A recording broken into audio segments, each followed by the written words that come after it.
Hi, I'm Terri Lindholm. I'm a portrait photographer. Welcome to my studio in Tullinge, just outside Stockholm, Lindholm Photography.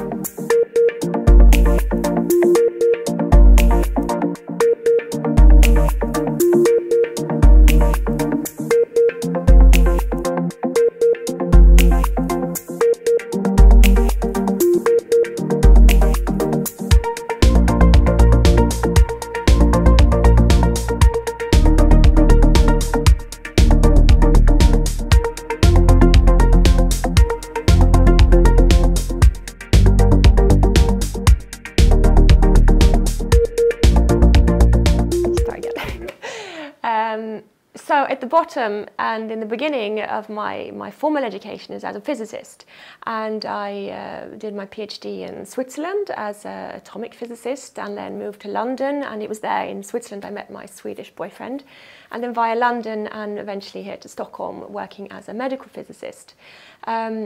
Photography was always a hobby and interest for me, and it was landscapes and snowboarding pictures in the Alps and macro pictures of flowers, and with time it became more interested in portraits. And over time that interest grew, and I realized I was spending a lot of time at work thinking photography rather than physics. And then eventually when we had children and I wasn't going to work every day, I could think about what I wanted to think about, and that was photography. And then I started my own business when my firstborn was 3 months old, and then my business grew from there. In the beginning, of course, very much in the English networks and English-speaking communities, but now most of my clients are Swedish-speaking as my business has grown here in Stockholm. So my photography style has changed through time, and I think that can be said for all photographers.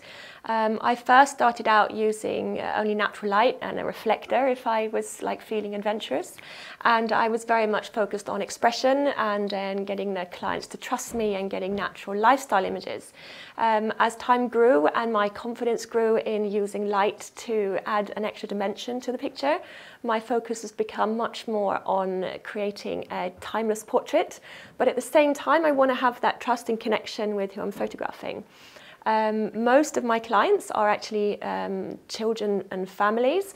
Of course I do other than that, but my branding is associated with that. My personal projects, I prefer to take all the children because I can take out the second or the third or maybe the fourth light if I'm feeling really adventurous. But when you're coming to the small ones, then I try to keep it a bit more simple, just showing one direction of light, but anyway, building the portrait so there is a shadow side and getting that blick, getting that special something in the eye.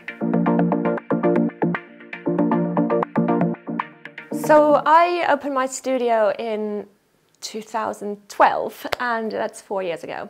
And I had been photographing natural light until that period and just using a reflector. But I took this studio location, locale, because it had big windows and I was going to shoot daylight. But I very quickly realized that that wasn't going to work. This is Sweden, we need artificial light if we're going to be able to deliver reliably to every client. So I realized very quickly I needed to make an investment in studio equipment and also in learning how to use it. So I started out and I looked at how much everything cost, I looked at what modifiers were available and how reliable things were. I couldn't have anything breaking if I'm having a paying client. So for me, I chose Elinchroms very naturally. I started out with, I think, 2 BRX 250 watt flashes and a D-Light 1 setup because it could go to really low f-tol, and that was really important for me. I wanted the short depth of field coming from the natural light. So I started off with those, and then I built on with different light modifiers, and now recently, last year, I swapped to the ELC, and that was amazing. They're so much sharper, and there's something magic about the pictures with those flashes. So, but I can still use all of my light stands, all of my light modifiers, everything. So none of my routines have had to change, except I've just got a little bit sharper flashes.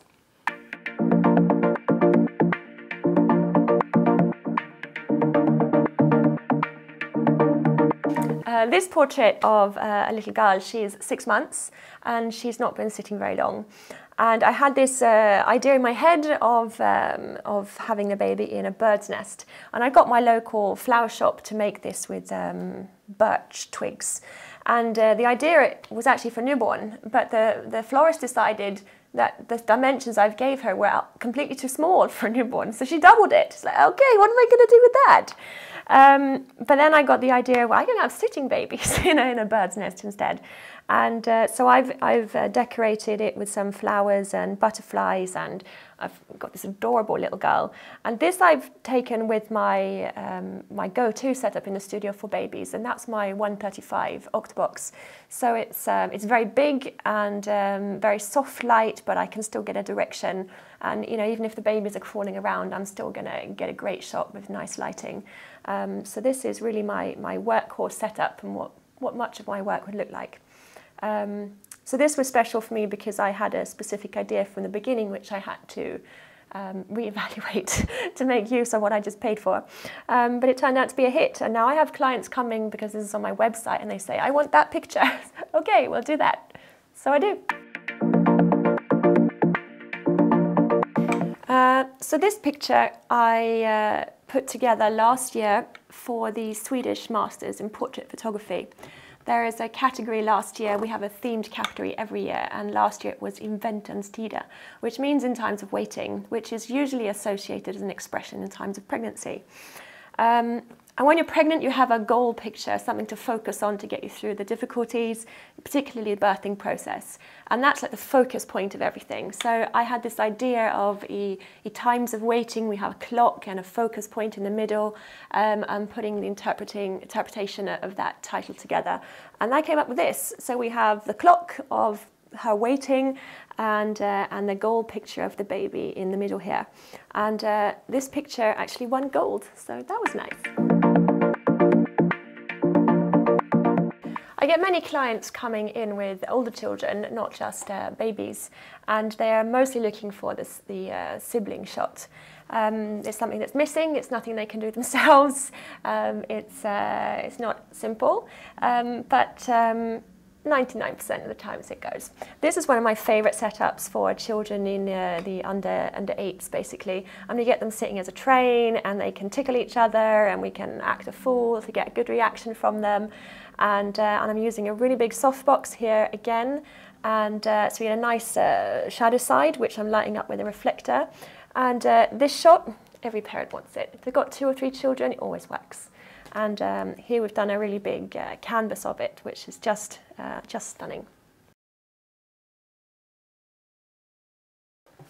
So this picture, portrait, is of a newborn baby. She's around 2 weeks old. And here the dad is from the US and the mother is Swedish. And we have the contrast of the baby being so light-skinned next to the dad. And so I've posed them in this position here, and actually I'm shooting daylight. I can see the window in the eyes. And what's funny about this picture is we got her into position and then she started whining and then she gets into position again and then she starts weeing all over him and he's like, take the picture, take the picture. So you can see her eyes are really focused, and 2 weeks old, that's not so common. So this picture was a really big hit with them, and for me, I have it in my studio and it grabs a lot of attention. And in the Swedish Masters last year I competed with this and I received an honorary mention for it. So it's one of my pictures I'm very proud of. My favourite light modifier is the beauty dish, the 77 centimetre white beauty dish. I use it at the end of a children's session if everything's going well and I have cooperative children that can keep still, and it gives a really beautiful light definition and a deep shadows, and it creates very dramatic lighting, especially with short lighting and great black and whites. That's my favourite, I have to say. So I use it on children, I will use it on even company portraits that come in, that makes very dramatic portraits for them. And in older children where I'm styling, I love to use the beauty dish.